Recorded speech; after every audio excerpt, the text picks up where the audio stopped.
Most speculators lose money. This is not a cruel judgment. It is an observed, quantifiable fact of the market's operation.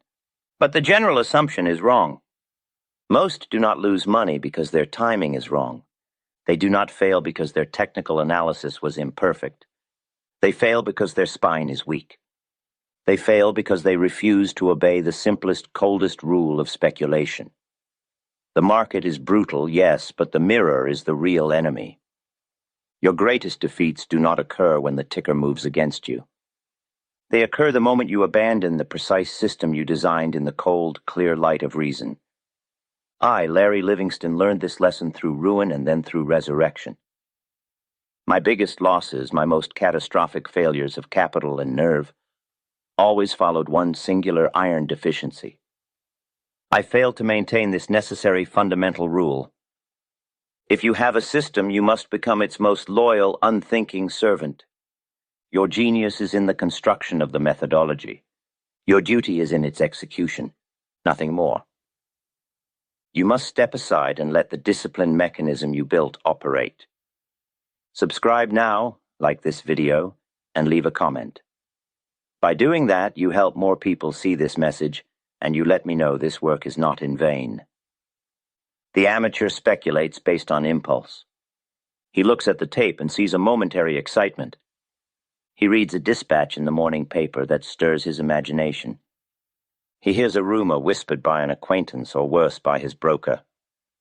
This is not speculation. This is gambling. It is a form of expensive self-expression.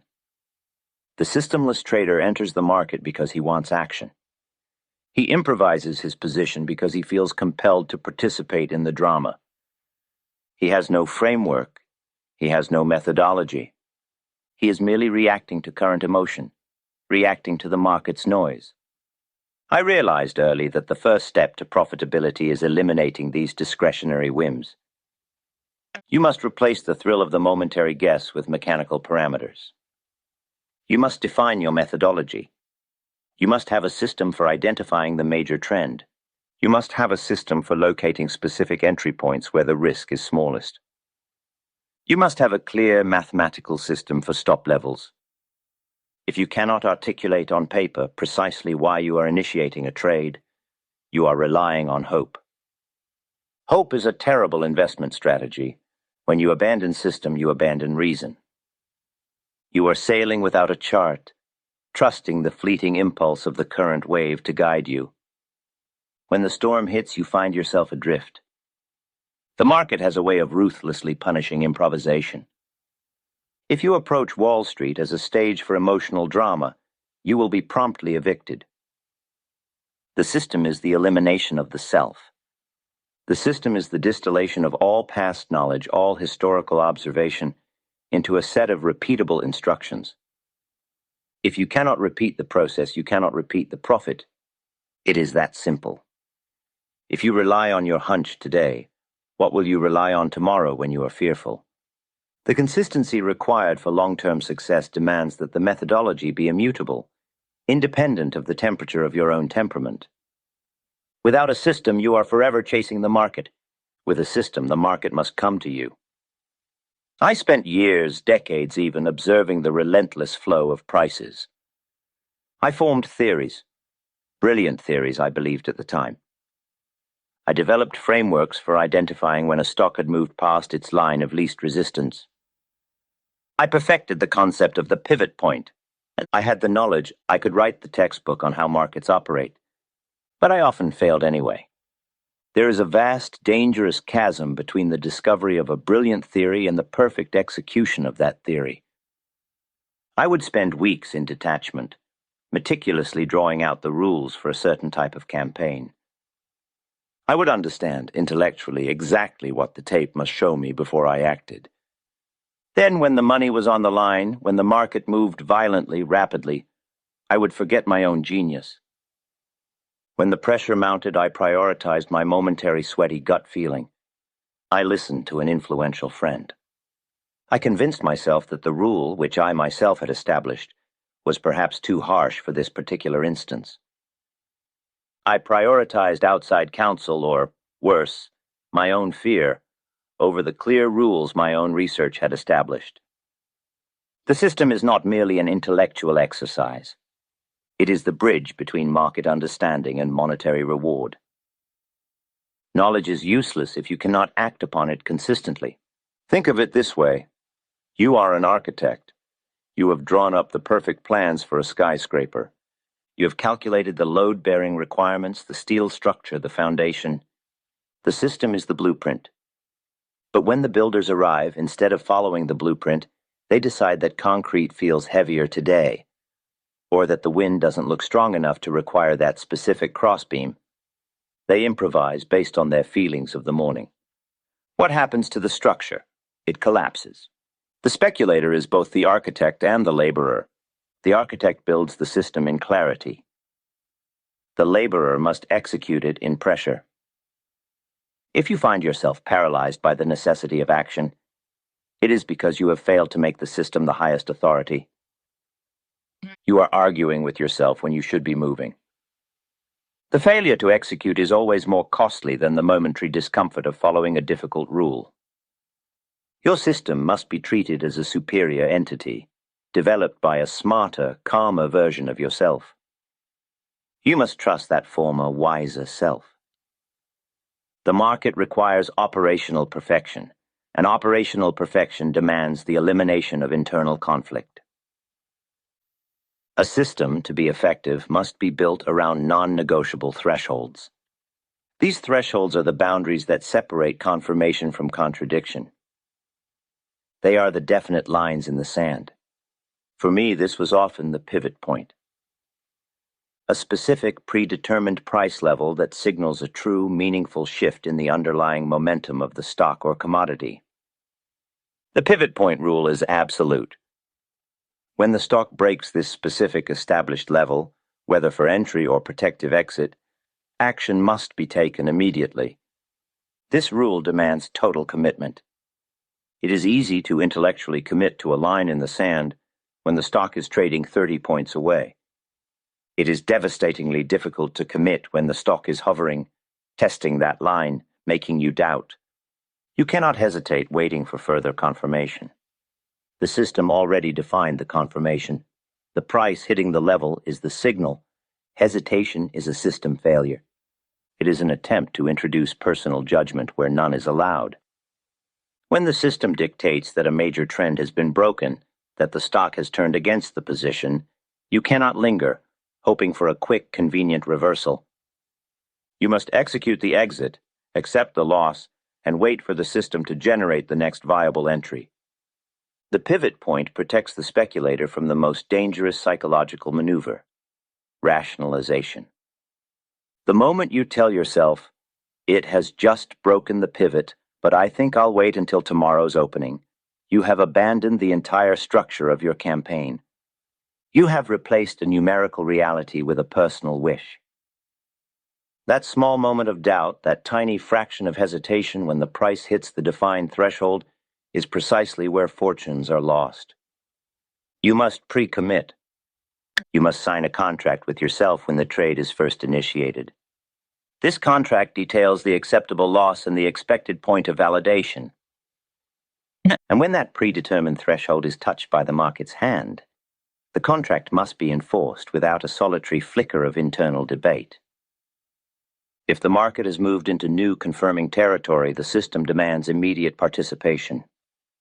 If the market has negated your thesis, the system demands immediate retreat. If you delay by 5 minutes or even 5 ticks, you have already broken faith with your own rules. There is perhaps no more common nor more fatal breach of system discipline than the attempt to average down. This practice is the direct enemy of reason. It is the speculator, driven by desperation, attempting to prove the market wrong by throwing good money after bad. Understand the mechanics of the system. You initiate a position based on a specific hypothesis that the trend is moving from point A to point B. If the market immediately moves against you, and especially if it moves past your initial stop level, the hypothesis is already failing. The trade is invalid. The system dictates an exit. The system is designed to preserve capital when the initial assessment proves incorrect. Averaging down is an emotional reaction. It is the fear of admitting a small mistake. You are adding size to a failing position not because the system signals more opportunity, but because you are trying to lower the average cost of your holdings. This is not speculation. It is denial. You are attempting a financial rescue mission driven by wounded pride.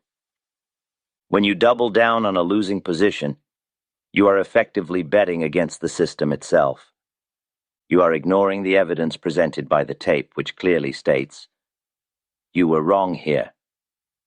A correct systematic approach demands that you only add to positions that show a profit, that are already validating the initial thesis. You must not feed the losses. You must feed the winners. The system is a tool for managing risk and exploiting probability. Averaging down fundamentally violates the system's protective mechanism. It transforms a manageable small loss into a potentially catastrophic capital drain. If your entry point was correct, the market should confirm it swiftly. If it doesn't, you exit. You wait. You reevaluate. You do not cling to a failing trade like a shipwrecked sailor clinging to broken timber. The first loss is always the best loss. The discipline required here is the self-control to acknowledge error immediately and mechanically without sentiment. When a trade is failing, the system dictates, stop. The emotional man dictates, hold and buy more. The choice between the two determines whether you survive long enough to capitalize on the next genuine opportunity. Do not allow temporary financial disappointment to dictate massive tactical errors. Your system must forbid averaging down under any circumstance. It is financial suicide dressed up as mathematical strategy. Protective stops must not be treated as mere suggestions. They are constitutional law. They must be decided, calculated, and fixed before the trade is initiated, not during the panic, not when the ticker is flashing red. The stop loss is the cost of admission. It is the insurance policy you purchase to protect your core capital from unforeseen market violence. It is the price you pay for the privilege of testing your hypothesis. If you wait until you feel pain to decide where to exit, you have waited too long. Fear, by its nature, exaggerates the necessity of action, often forcing an exit at the worst possible moment. The systematic trader determines his exit point when his mind is calm, detached, and fully capable of calculating acceptable risk based on available capital. Let us say your system dictates a 10-point stop, based on the volatility of the stock and the location of historical resistance. This 10-point stop is not negotiable. If the market reaches the 10th point and you fail to execute, this is not a market failure. The market performed exactly as markets do. It moved. This is a system failure. It is a failure of your personal commitment to your own protection. The speculator who constantly moves his stop, who widens the acceptable loss because the stock is surely about to turn around, is not engaged in speculation. He is engaged in self-deception. Once the system defines the limit, that limit must hold. You must view the execution of the stop loss as a mechanical function, no different than turning a key in a lock. It requires zero thought, zero feeling, just action. I have found that one of the most useful disciplines is treating the stop as if it were a mandatory margin call. A margin call leaves you no choice. You must pay or liquidate. Your self-imposed stop must carry the same weight of inevitability. The greatest value of the stop loss is psychological. It frees the mind from constant worry. Once the stop is placed, the maximum loss is known. The trade is now defined. You can then focus your mental energy entirely on managing the profit rather than worrying about the downside. But this freedom only exists if you honor the limit when the price demands it. To ignore the stop is to exchange calculated risk for unlimited, uncontrolled exposure. That is the fastest route to the poorhouse. The greatest cost in speculation is the time and capital sacrificed while internalizing rules like Livermore's iron rule. Before you pay the market's steep penalty for operational error, consider the practical training already absorbed by Jesse Livermore, the subject of Edwin Lefebvre's seminal 1923 text. Reminiscences of a Stock Operator.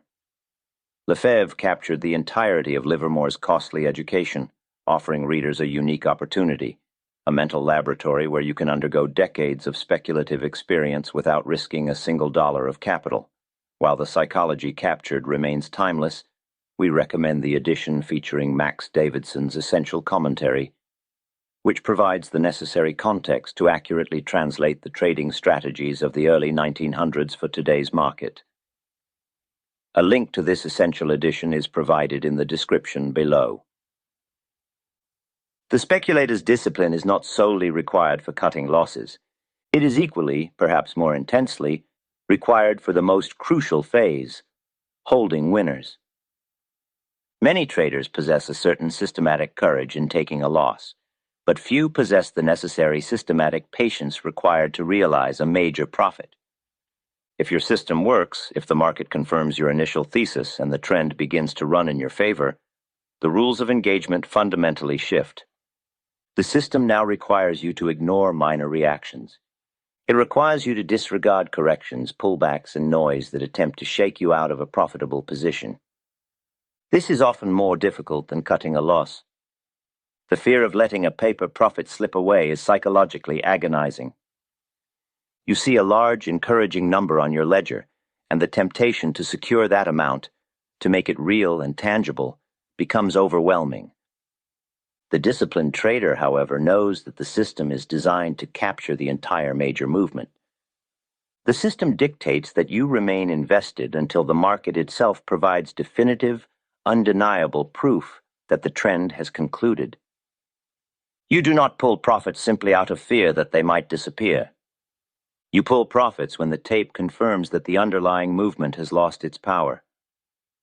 When the stock fails to push past a key resistance point, when it breaks its established channel decisively, when it violates its own pivot point in reverse, until that happens, you must sit still. My greatest early failures were not in miscalculating the entry, but in being shaken out of perfectly good positions by fear. I would book a nice small profit only to watch the stock run 10 or 15 times further than my exit point. I had the method, but lacked the fortitude to follow the patience mandate. A winning system requires you to be patient with the profit. Do not mistake a healthy correction for a full reversal. Do not allow the market to trick you into selling low just because the stock backed off slightly from its high. If the system is working, your job is to conserve that position as if it were precious, vulnerable cargo. Only when the ship itself shows undeniable signs of structural failure do you abandon it. Until then, you hold course. The profits take care of themselves, provided you maintain your fidelity to the system's signal for exit. A robust trading system must function as an impenetrable filter against the constant tide of external opinion and distraction. The market, particularly Wall Street in full roar, generates an unbelievable amount of noise. News headlines, broker analysis, speculative articles, anonymous tips. All of it is designed to engage your emotions, excite your imagination, and distract you from the only thing that truly matters, the price action.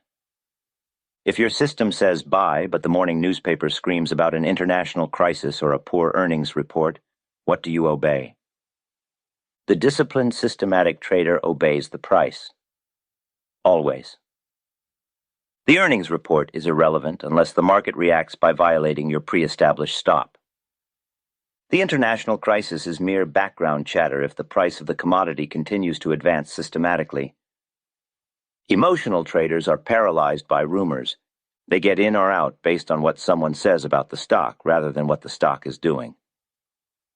A true system acts as a protective shell. It shields you from the persuasive but ultimately baseless opinions of others. The only signal that matters is the signal generated by the system itself, which is based upon the cold, hard reality of the tape. Everything else is noise intended to confuse and misdirect. If you allow external information to override the mechanical output of your system, you are admitting that your own methodology is faulty, or that you do not trust the research you undertook. If you don't trust your system, you have no business risking capital on it. If you do trust your system, then you must treat external input as what it is, interference. I learned to view the ticker tape as the only oracle. It is the only unvarnished truth available to the speculator. The newspapers lie, the brokers prevaricate, the economists guess. But the price is the price. Your system is the translator of that truth. If the translation instructs you to hold, then you hold, even if every expert in the financial district tells you the world is ending. The market will inform you when the experts are finally right by hitting your stop. Until then, the system is the law, and the law requires deafness to rumor. A system, no matter how elegant or mathematically precise, is worthless without a method of strict accountability. My eventual success was tied directly to my implementation of meticulous record-keeping. This was not merely keeping track of profits and losses. This was keeping track of compliance. A system is only measurable if every single trade is logged, including 3 critical pieces of information. First, the original reason for the entry and exit, the exact signal generated by the system. Second, the precise action taken. Third, whether that action adhered exactly to the plan or if deviation occurred. You must create an accountability log. This is where you confront your psychological weaknesses. It is where you record the moments of indiscipline. When you violate your system, when you move your stop or average down or hesitate on a pivot point entry, you must log that transgression in clear, damning detail. You must look back at your records and see not just where the market defeated you, but where you defeated yourself. If you cannot look back and clearly identify the moment you abandoned your rules, you cannot fix your inherent flaws. The market doesn't repeat patterns every day, but your psychological weaknesses will repeat them reliably. You must see the pattern of your own surrender. Perhaps you find that you violate the system only when the market is moving too fast. This suggests a need for stricter mechanical order entry, or perhaps smaller position sizing until your nerve is steadier. Perhaps you find you violate the system primarily after receiving certain tips. This suggests you must eliminate that source of information entirely. The written record is the cold ledger of your character. It reveals precisely where your fear manifests or where your greed compels you to overreach. The system is perfect on paper. The failure always resides in the gap between the paper and the execution. Only by logging those deviations can you narrow that gap. It is a demanding practice. It forces uncomfortable self-examination. But speculation requires self-improvement as much as it requires market analysis. The log is the only mechanism by which you audit your own discipline. Keep the record, study the record, eliminate the personal flaw it reveals. A strong, disciplined system does not generate viable signals every hour or even every day. True opportunities, where the risk is small and the potential reward is great, occur infrequently. A crucial aspect of system discipline is having the courage and the patience to remain completely inactive when the established system parameters are not met. The danger of overtrading is immense. It is the result of impatience and, crucially, boredom. The speculator comes to believe that he must be constantly engaged, constantly testing his mettle against the tape. When the system fails to generate a signal for 3 days, the undisciplined mind starts to itch. He feels he is missing out. He feels he is not doing his job. This boredom is the enemy of system fidelity. In an effort to generate action, the bored trader begins to soften his criteria. He adjusts his pivot point slightly. He accepts a position with a larger stop than his rules permit. He trades a stock that does not yet show the necessary confirmation simply because he desires to be in the market. These unsystematic trades drain capital through unnecessary losses and, far worse, dull the trader's senses for when the true opportunity finally appears. Your capital is ammunition. You must conserve it meticulously for when the system gives the optimal firing command. If the opportunity does not fit the rules, if the setup is blurry, if the trend is murky, the rule is clear. Sit on your hands. Cash is a position. It is often the best position. The systematic trader understands that his strength comes from preservation of capital, while awaiting the perfect alignment of conditions dictated by his methodology. He is a sniper, not a machine gunner. If you find yourself constantly trading, you are violating the fundamental premise that profits arise from major movements identified at optimal points. You are trading for entertainment, not for wealth. Discipline demands that you treat the days of inactivity as just as important as the days of heavy trading. The day spent waiting, preserving capital, and observing the market without commitment is often the most profitable day of the week. You are avoiding the losses that the impatient man suffers. Fidelity means waiting for the clarity of the system's signal, no matter how long the wait. Let us summarize the iron rule, which is the singular foundation upon which all sustained speculative success is built. The iron rule states that the system you developed in moments of calm, detached reasoning, when no money was on the line, when your emotions were dormant, must be executed without variation when under the duress and pressure of real capital.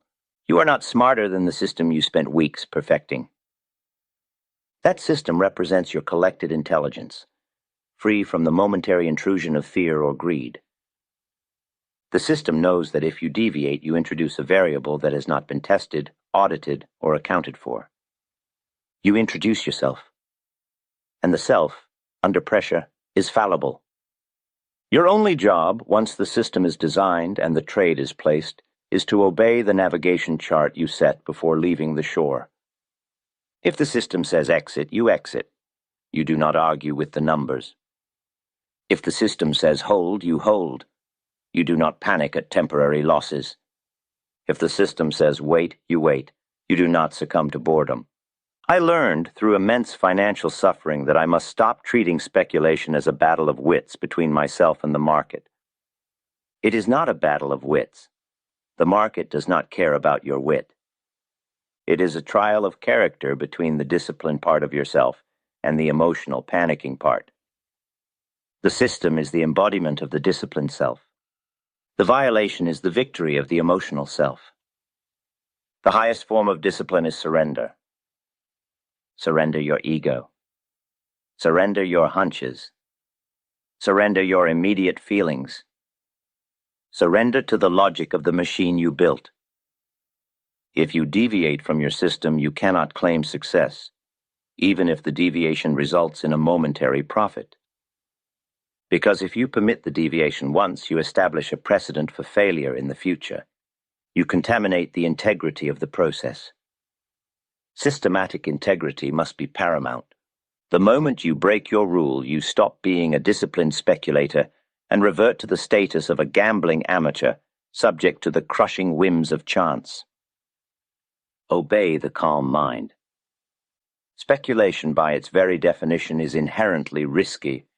The potential for disaster is always present, looming over every position. But the path to controlling that risk, to limiting your exposure and maximizing your opportunity, is total self-discipline. Jesse Livermore did not just teach market timing. He taught self-management. He understood that you must first conquer the man in the mirror before you can conquer the market.